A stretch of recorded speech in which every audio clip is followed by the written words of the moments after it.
CM Manohar Lal Khattar ने कहा, अंत में जब नतीजे आते हैं तो वह जनता द्वारा दिया गया फैसला होता है। मैं जनता द्वारा दिए गए फैसले को स्वीकार करता हूं और सभी नागरिकों का धन्यवाद करता हूं जिन्होंने इस चुनाव को अच्छे तरीके से संपन्न करवाया।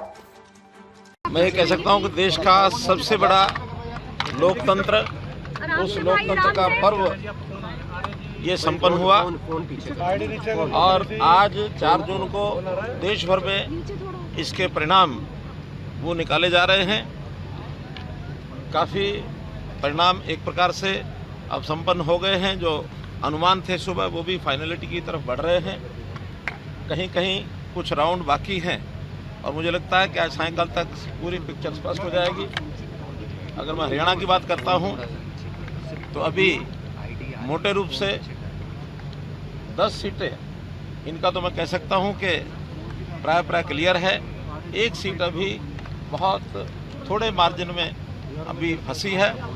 फाइनल निर्णय आने पर ही पता लगेगा। जो 10 हैं उसमें 9 लोकसभा, 1 विधानसभा और इन 10 में से 6 सीटें भारतीय जनता पार्टी ने एक प्रकार से फाइनली जीत ली हैं। 4 सीटें कांग्रेस के खाते में गई हैं।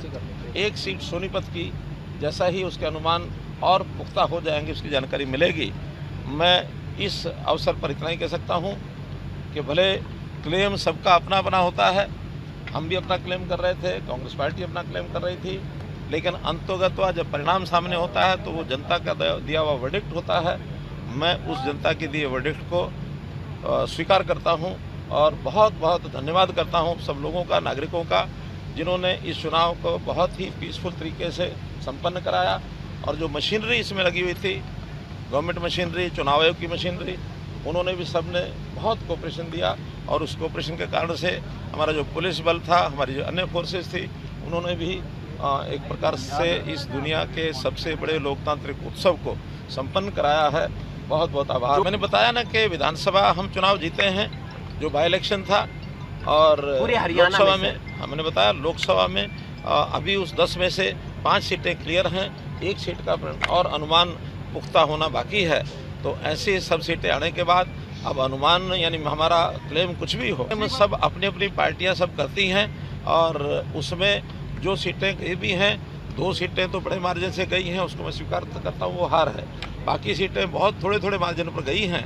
तो इन सब का हम एनालिसिस करेंगे, विश्लेषण करेंगे और संयोग से 4 महीने के बाद या 3.5 महीने के बाद फिर इस विधानसभा का चुनाव आने वाला है। तो उस विश्लेषण के बाद जहां भी कोई कमी रही होगी उसको ये करनाल विधानसभा और करनाल लोकसभा की जनता का प्यार है, जिन्होंने इतने बड़े मार्जिन से, हैवी मार्जिन से और इन सीटों को जिताया है। लोकसभा की सीट शायद 2,10,000 प्लस मार्जिन से जीती जा रही है और ऐसे ही विधानसभा भी लगभग 40,000 मार्जिन से जीत रहे हैं। इसलिए इस बड़ी जीत के लिए मैं करनाल विधानसभा और करनाल लोकसभा सभी 9 की 9 विधानसभा के लोगों का बहुत आभार। देखिए, जब भी कोई इस प्रकार की घटनाक्रम होती है, क्योंकि चुनाव तो इस देश के एक लगातार चलने वाली प्रक्रिया है। हर चुनाव के बाद एक रिव्यू होता है, एनालिसिस होता है। उस रिव्यू और एनालिसिस के आधार पर जहां भी कहीं कोई कमी रही होगी, जहां कोई बात शेष रही होगी, उसको पूरा करेंगे। ऐसा नहीं है, हरियाणा योजना बहुत पसंद किया है, अच्छी योजनाएं पसंद की हैं, लेकिन कई और फैक्टर्स थे, उन फैक्टर्स की चर्चा इस समय नहीं करेंगे। और अगर एनालिसिस बात है ना, क्लेम सब अपने अपने होते हैं, लेकिन इसका एनालिसिस करेंगे। नहीं, लगभग क्या हार ही चुके हैं, हमने मान लिया है।